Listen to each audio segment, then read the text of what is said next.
Boşalt. Baş vurma. Ama baş vurma. Bəli, baş vurma.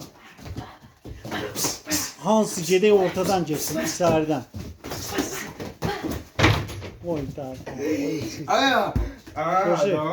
İçərdən Coşu. Yəni çox söylən.